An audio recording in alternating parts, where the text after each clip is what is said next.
প্রিয় মাধ্যমিক পরীক্ষার্থীরা, আমরা এখন এই ভিডিওতে এই রায় ও মার্টিন সম্পাদিত মাধ্যমিক প্রশ্ন বিচিত্রা সাজেশন বইয়ের এই 657 পাতার অন্তর্বৃত্ত অঙ্কন দীর্ঘ উত্তরভিত্তিক প্রশ্ন প্রশ্নমান 5 সমবাহু ত্রিভুজের অন্তর্বৃত্ত অঙ্কন টাইপ 1, ঠিক আছে। এখানকার আমরা এই 2 নম্বর জ্যামিতিক প্রশ্নটি বা সম্পাদ্যটি আমরা এখন খুব সহজ সরলভাবে আলোচনা করে অঙ্কন করব। তো প্রিয় শিক্ষার্থীরা দেখো, এই যে এই 2 নম্বর প্রশ্নটি কিন্তু আমাদের এই যে 2013 সালের মাধ্যমিক পরীক্ষায় এসেছে, ঠিক আছে। তো এবছরও আসতেই পারে। তো আমরা প্রথমে প্রশ্নটি একটু ভালোভাবে পড়ি। প্রশ্ন এখানে আমাদের দেওয়া রয়েছে 7 সেমি বাহু বিশিষ্ট একটি সমবাহু ত্রিভুজ অঙ্কন করো, তারপর ওই ত্রিভুজটির অন্তর্বৃত্ত অঙ্কন করো, ঠিক আছে।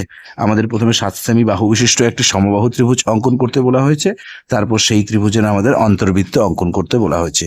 তো তোমরা ভালোভাবে মনোযোগ সহকারে দেখো, অবশ্যই তোমরা ভালোভাবে বুঝতে পারবে, ঠিক আছে। তো প্রিয় শিক্ষার্থীরা, আমরা প্রথমে প্রশ্নে দেওয়া এই যে 7 সেমির পরিমাপটি স্কেল দ্বারা নেব, ঠিক আছে। দেখো, এই যে শূন্যের বড় দাগ, এটি হচ্ছে মূল বিন্দু। এই 7-এর বড় দাগ, এখানে একটি বিন্দু। আমরা প্রথমে এই যে শূন্যের বড় দাগের এখানে একটি বিন্দু দিলাম এবং 7-এর বড় দাগের এখানে একটি বিন্দু দিলাম। এরপর আমরা এই 2 বিন্দু যুক্ত করে দেব, ঠিক আছে। এটি হচ্ছে 7 সেমি। এভাবে এই যে বাহুর পরিমাপগুলি নিলে ভুল হওয়ার সম্ভাবনা থাকবে না, ঠিক আছে। এরপর আমরা এই খাতার পেজের মাঝে, ঠিক আছে, এখানে আমরা একটা রশ্মি অঙ্কন করব। তো রশ্মিটি আমরা অবশ্যই 7 সেমির থেকে বেশি নেব, ঠিক আছে। দেখো, এই প্রায় আমরা 10 সেমির থেকে বেশি নিলাম। এই যে রশ্মির বাঁ দিকে এখানে বিন্দু করতে হবে, এই বিন্দুর নাম দিতে হবে এখানে বি। এই ডান দিকে রশ্মির চিহ্ন বিন্দু নাম দিতে হবে এক্স। এখন আমরা পেন্সিল কম্পাস দিয়ে এই 7 সেমির পরিমাপটি নেব, ঠিক আছে। দেখো, এভাবে আমরা পেন্সিল কম্পাস দিয়ে 7 সেমির পরিমাপটি নেব, নিয়ে এই বি বিন্দুতে বসাবো প্রথমে। বসিয়ে এই এক্স রশ্মির ডান দিকে এখানে বৃত্তচাপ, এবং এই পরিমাপটি এই বি বিন্দুতে বসানো থাকবে এই উপরে একটি বৃত্তচাপ, ঠিক আছে। এরপর এই পরিমাপটি আমরা এই যে এক্স রশ্মির এদিকে এই যে বৃত্তচাপ কেটেছি, এখানে বিন্দু উৎপন্ন হয়েছে, এখানে বসিয়ে এই উপরের বৃত্তচাপের উপরে আরেকটি বৃত্তচাপ, ঠিক আছে। এই যে এখানে দুটি বৃত্তচাপ পরস্পর ছেদ করেছে, এই বিন্দুর নাম দেবো আমরা এ, এবং এই যে এখানে এই বিন্দুর নাম দেবো আমরা সি। এখন আমরা প্রথমে এ আর বি বিন্দু স্কেল দ্বারা যুক্ত করে দেব। একইভাবে আমরা এ আর সি বিন্দুও যুক্ত করে দেব। এই বাহুটি হচ্ছে 7 সেমি, এই বাহুটিও 7 সেমি, এই বাহুটিও 7 সেমি। তো প্রিয় শিক্ষার্থীরা, আমরা এই যে এ বি সি 7 সেমি বাহু বিশিষ্ট সমবাহু ত্রিভুজটি অঙ্কন করলাম, ঠিক আছে। এখন আমরা এই ত্রিভুজের অন্তর্বৃত্ত অঙ্কন করব। তো অন্তর্বৃত্তটি অঙ্কন করার জন্য আমরা এই ত্রিভুজের বি আর সি কোণকে সমদ্বিখণ্ডিত করব, ঠিক আছে, বা বি আর সি কোণের অন্তর সমদ্বিখণ্ডক দুটি অঙ্কন করব।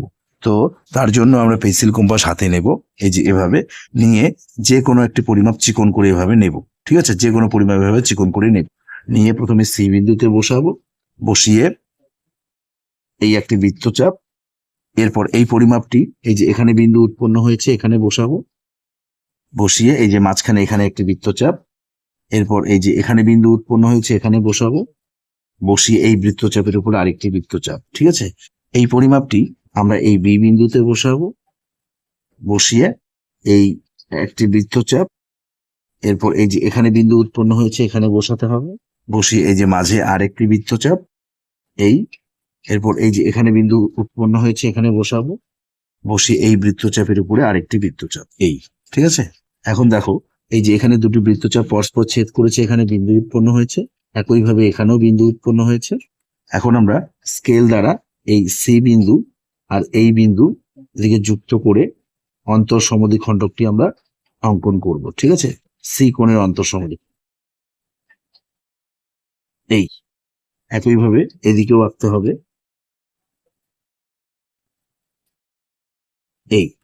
তো প্রিয় শিক্ষার্থীরা দেখো, এই যে বি বিন্দু থেকে অন্তর সমদ্বিখণ্ডক অঙ্কন করেছি এবং সি বিন্দু থেকেও অন্তর সমদ্বিখণ্ডক অঙ্কন করেছি, ঠিক আছে। এই দুটি অন্তর সমদ্বিখণ্ডক পরস্পর এই যে এখানে ছেদ করেছে, ঠিক আছে। এখানে বিন্দু উৎপন্ন হয়েছে, এই বিন্দুর নাম দেব আমরা আই। এখন আমরা এই আই বিন্দু থেকে বিসি বাহুর এদিকে একটি লম্ব অঙ্কন করব। বিসি বাহুর উপরে আই বিন্দু থেকে একটি লম্ব অঙ্কন করব। ঠিক আছে, তো লম্বটি অঙ্কন করার জন্য আমরা এই যে পেন্সিল কম্পাসের কাঁটাটি প্রথমে এই আই বিন্দুতে বসাবো, বসিয়ে পেন্সিলটি আমরা এই বিসি বাহুর এই যে বিসি বাহুর নিচে এই যে এভাবে রাখবো। ঠিক আছে, এমন ভাবে রাখবো যাতে এখানে আমরা একটি বৃত্তচাপ কেটে নিতে পারি। দেখো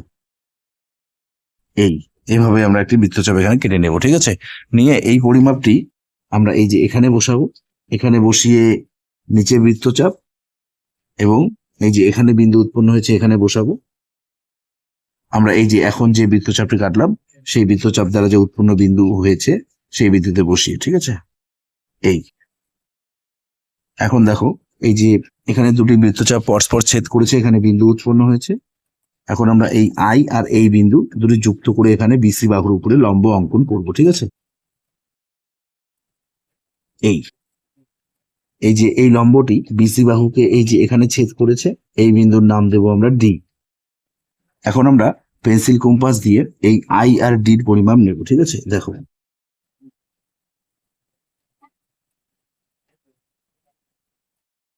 আই আর ডি দৈর্ঘ্যটির পরিমাপ আমরা এভাবে পেন্সিল কম্পাস দিয়ে নেব। ঠিক আছে, নিয়ে পেন্সিল কম্পাসের কাঁটাটি আমরা এই আই বিন্দুতে বসাবো।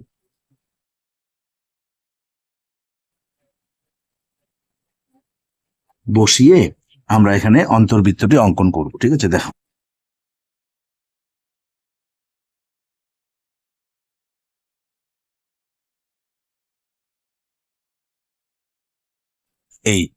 তো প্রিয় শিক্ষার্থীরা, আমরা এই যে এ বি সি 7 সেমি বাহু বিশিষ্ট সমবাহু ত্রিভুজটির অন্তর্বৃত্তটি অঙ্কন করলাম। ঠিক আছে, এই চিত্রটি বা সম্পাদ্যটি অঙ্কন করার পর আমরা এই চিত্রটির বা সম্পাদ্যটির নিচে একটি লাইন পরীক্ষার খাতায় সাজিয়ে লিখবো। ঠিক আছে, দেখো সুতরাং এ বি সি 7 সেমি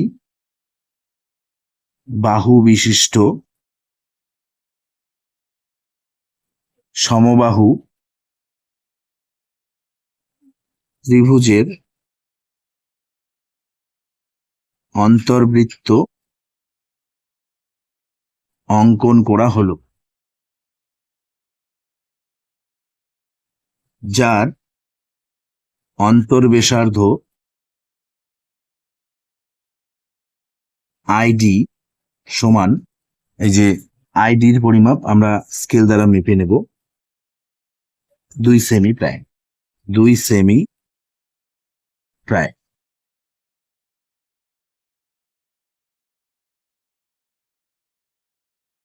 তো প্রিয় শিক্ষার্থীরা, নিশ্চয়ই তোমরা এই জ্যামিতিক চিত্রটি বা সম্পাদ্যটি অঙ্কন করার পদ্ধতিটি ভালোভাবে বুঝতে পেরেছো। তো এই ভিডিওতে এ পর্যন্ত, ধন্যবাদ।